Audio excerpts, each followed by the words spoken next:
हरे कृष्ण राधे राधे। अन्न धन के भंडारे भरने वाली गजलक्ष्मी महालक्ष्मी की यह एक पौराणिक कथा है। कथा शुरू करने से पहले आप सभी से एक ही विनती है कि चैनल को सब्सक्राइब जरूर करें। कथा पसंद आए तो इसे लाइक करें और ज़्यादा से ज़्यादा शेयर जरूर करें। कमेंट बॉक्स में जय माँ लक्ष्मी जय विष्णु भगवान जरूर लिखें। हिंदू धर्म में गजलक्ष्मी व्रत यानी महालक्ष्मी व्रत का विशेष महत्व है। यह व्रत भाद्रपद शुक्ल अष्टमी के दिन से शुरू होता है और 16 दिन तक यह व्रत किया जाता है। इस व्रत में माँ लक्ष्मी का पूजन किया जाता है। इस व्रत को करने से सुख समृद्धि धन अन्न की प्राप्ति होती है।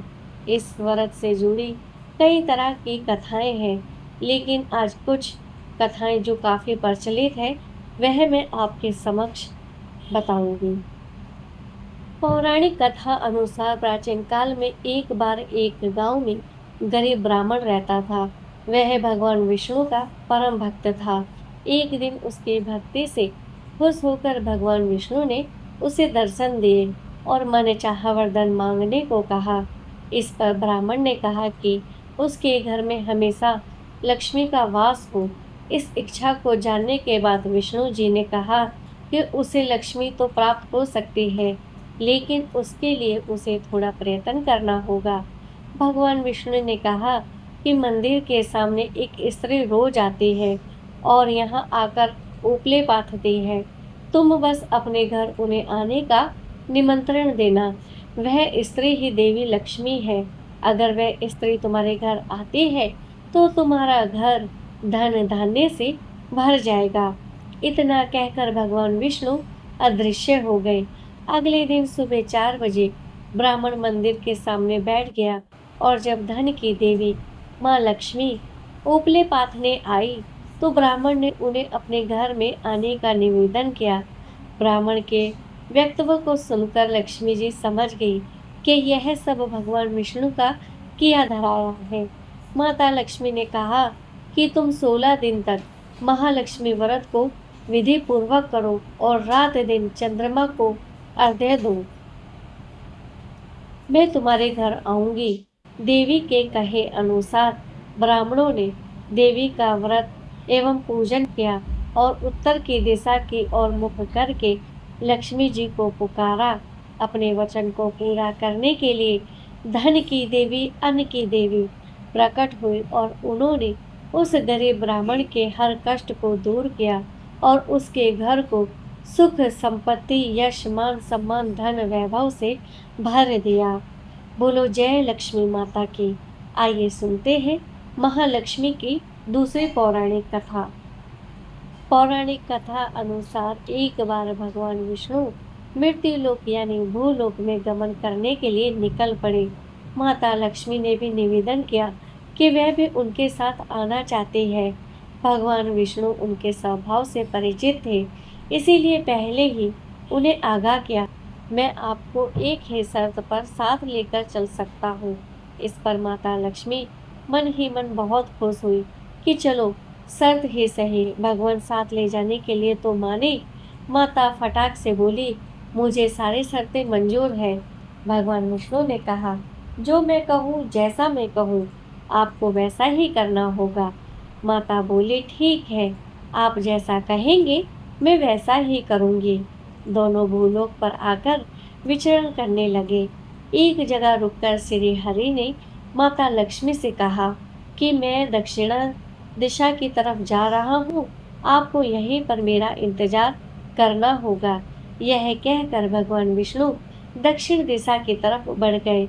अब माता को जिज्ञासा हुई कि दक्षिण दिशा में ऐसा क्या है जो भगवान मुझे वहां नहीं ले जाना चाहते। माता का स्वभाव तो वैसे भी चंचल ही माना जाता है। उनसे वहां पर ज्यादा देर रुका नहीं गया और वे भगवान विष्णु की तरफ ही बढ़ने लगे। आगे जाकर माता को सरसों का खेत दिखाई दिया। उसकी सुंदरता ने माता का मन मोह लिया।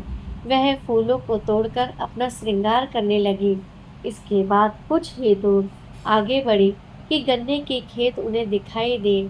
उन्हें गन्ना चूसने की इच्छा हुई तो गन्ने तोड़कर उन्होंने उसे खाना शुरू किया। भगवान विष्णु वापस आ गए। सरसों के फूलों से सजी माता लक्ष्मी का गन्ना खाते हुए देखकर भगवान विष्णु उन पर क्रोधित हो गए। भगवान ने कहा कि आपने शर्त का उल्लंघन किया है। मैंने आपको वहां रुकने के लिए कहा था, लेकिन आप ना रुके और यहाँ किसान के खेतों से फूल व गन्ने तोड़कर आपने अपराध किया है। इस अपराध की आपको सजा मिलेगी। भगवान विष्णु ने माता लक्ष्मी को 12 वर्ष तक किसान की सेवा करने का श्राप दे दिया और स्वयं क्षीर सागर में गमन कर गए।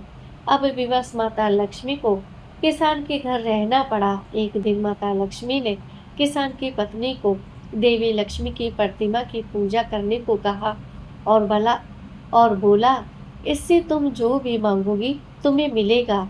किसान की पत्नी ने वैसा ही किया।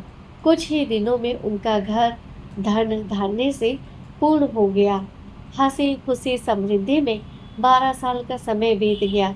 जब भगवान विष्णु माता लक्ष्मी को लेने के लिए आए तो किसान ने माता को न जाने देने का हठ किया। इस पर माता लक्ष्मी ने कहा कि कार्तिक कृष्ण पक्ष के तेरस के दिन यदि वह विधि पूर्वक मेरी पूजा करे तो वह उसके घर से कभी नहीं जाएगी, लेकिन वह इस दौरान उन्हें दिखाई नहीं देगी। वह एक कलश की स्थापना करे और उसमें कुछ धन रखे, यानी धन की लक्ष्मी का रूप होगा। इस प्रकार तेरस के दिन किसान ने माता के बताए अनुसार ही पूजा पर कलश स्थापना की और किसान का घर धन धान्य से पूर्ण रहने लगा। तब से लेकर आज तक धनतेरस पर माता लक्ष्मी की पूजा करने की यह परंपरा भी चली आ रही है। तो मेरे प्यारे भक्तजनों, ये थी महालक्ष्मी गजलक्ष्मी की, वैभव लक्ष्मी की व्रत कथा। इस कथा को बहुत ही भक्ति भाव से श्रवण करना चाहिए। इसी के साथ आप सभी से मैं विदा चाहती हूँ। विदा लेने से पहले एक विनती करती हूँ, अगर मुझसे माता रानी की कथा बोलने में कोई भी भूल चूक गलती अपराध कम ज़्यादा हो गया हो तो उसके लिए मैं माँ लक्ष्मी, विष्णु भगवान और आप सभी से क्षमा याचना चाहती हूँ। इसी के साथ मुझे विदा दीजिए। हरे कृष्ण, राधे राधे।